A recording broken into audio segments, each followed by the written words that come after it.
Kalapaw iti Banggedabra naglaon di sinako nga irik kenda dumapay ramit iti panagtalon na uram. Naka-alerto ni Bridget Mayo.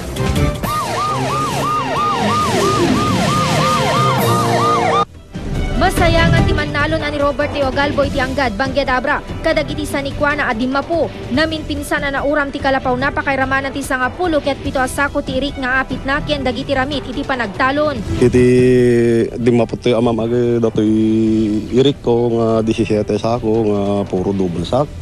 Idi mauram ti Kalapaw na naira na nga awan isuna iti taltalon. Ngem mas daaw tawan met tinaibati na posible pangrugyan ti apoy. Gelatan amam na adda tinangisagya adda matihaan kasi lang tadi awan ngerti kasi may isang ebidensya tayo nga.